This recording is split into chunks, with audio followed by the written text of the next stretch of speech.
What if the most important no in football history had been a yes? In March 2026, reports emerged that PSG was ready to write a cheque for €350 million for an 18-year-old, for a kid who grew up 45 minutes from Camp Nou, for the boy they called the future of football. Barcelona said no, but what if, just once, the finances didn't allow them to? What if Joan Laporta had no choice but to pick up the phone and say yes? Everything you think you know about Lamine Yamal's story is about to get complicated. Today we're going to travel through 6 alternate realities, 6 moments where history could have fractured, where a single decision, a single signature, a single wire transfer would have changed the sport forever. We'll ask, would Lamine Yamal have thrived under the Paris lights or crumbled beneath them? Would he have become the new king of Europe or the next cautionary tale in a long list of Galacticos who disappeared into the fog? Some of what you're about to hear is speculative. Some of it draws on very real events, verified reports, leaked negotiations, financial documents that Barcelona wished the world had never seen. And by the end, you might not be so sure the outcome was ever really inevitable. Here's what the headlines didn't tell you. This wasn't the first offer. Barcelona's president Joan Laporta had already turned down €250 million. Before the Euros, before the world really knew who Lamine Yamal was, PSG had been circling since Yamal was 15 years old. They watched him at La Masia before he'd ever worn a senior shirt.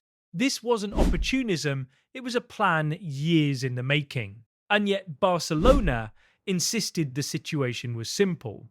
Non-transferable, Laporta said. A €1 billion release clause in a contract signed when Yamal was 16. But financial experts quietly pointed out Barcelona's debt load was real. Their salary cap constraints were real. A €350 million injection could have restructured the entire club. The question isn't whether they could afford to say yes, it's whether, in a different world, they could afford to keep saying no. Some insiders have suggested PSG's strategy wasn't just about the player, it was about destabilising Barcelona entirely. Others believe the deal was never truly off the table, that back-channel conversations went further than anyone has admitted publicly. Jorge Mendes, Yamal's agent and a man with deep ties to both clubs, has said nothing. He never does. Was this really a rejection? Or were we watching the opening move of something much longer? We may never know what was said in those rooms. Let's rewind.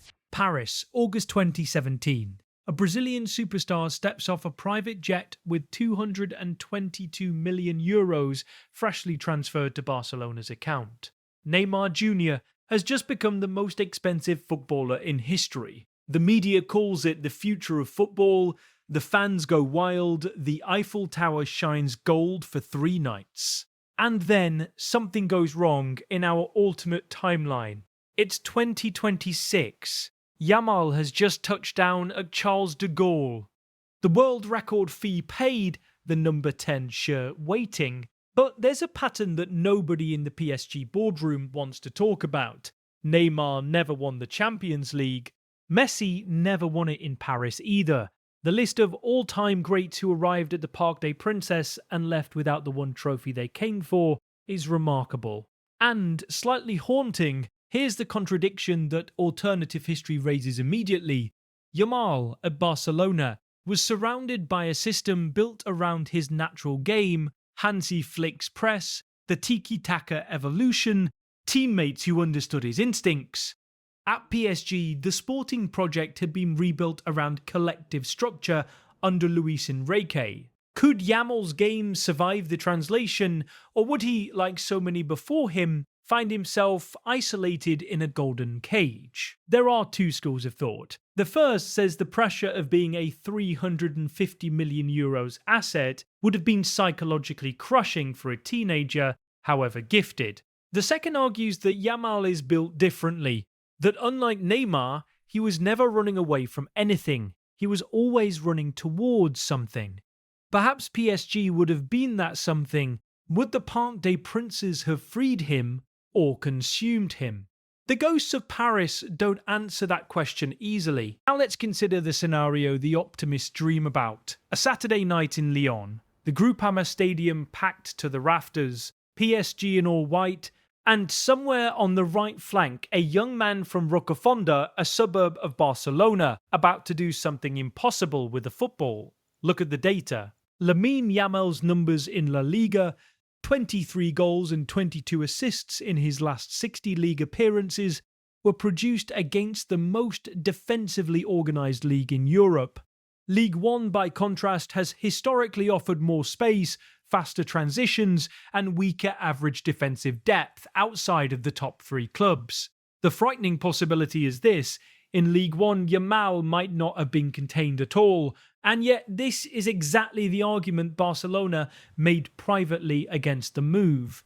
Not that Yamal would fail in Paris, but that he would succeed so obviously and so easily that the elite competitive environment shaping him into a generational player would be lost. Would Yamal have become a great player by dominating France? Or does greatness require the resistance of Spain, of European knockout rounds, of being pushed every single week? Some analysts point to Kylian Mbappe, a player who spent years at PSG dominating domestically before his move to Real Madrid seemed to unlock a new level. Others argue Mbappe's PSG years ultimately stunted his peak Champions League development. History hasn't fully delivered its verdict on that one yet either.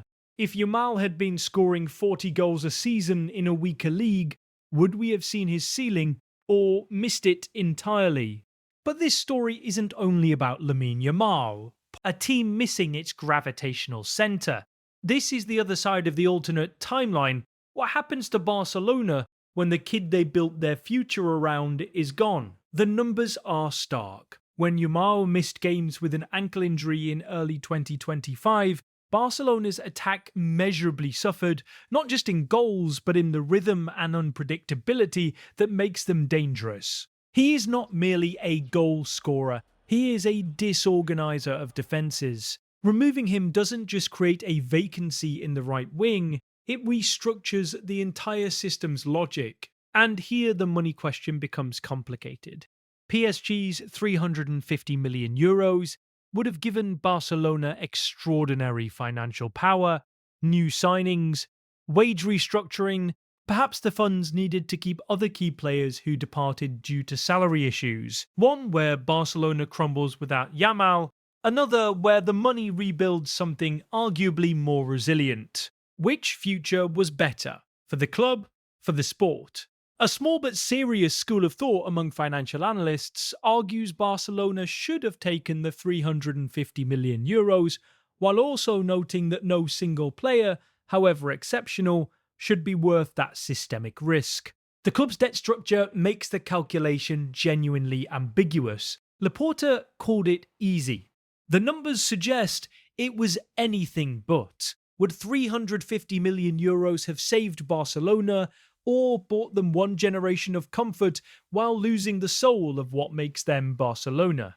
Fast forward 2031, 5 years into the alternate timeline. Lamine Yamal is 23. Wherever he plays, he is described as one of the best players on the planet.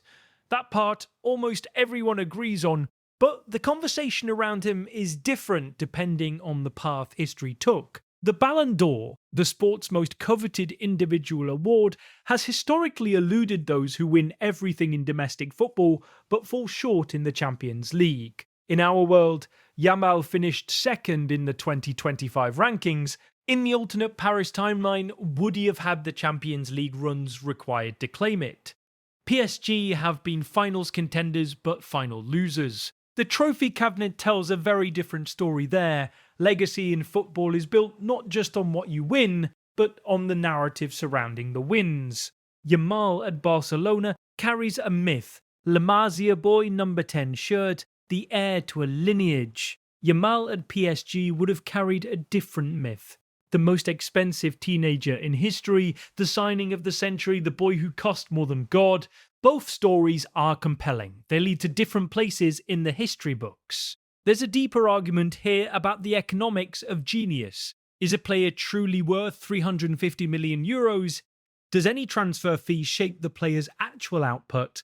Or does it only shape our perception of what he owes us? Neymar was worth €222 million and produced remarkable football in Paris. He also left without the one thing that would have made it all mean something. History is a peculiar accountant. Can a player be worth €350 million and still have failed to fulfill his potential?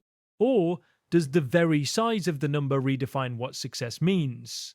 Back to the real world. Spring 2026, Lamine Yamal is still at Barcelona. The reports are still circulating. PSG is still watching, and somewhere in a building in Paris, someone is still running the numbers.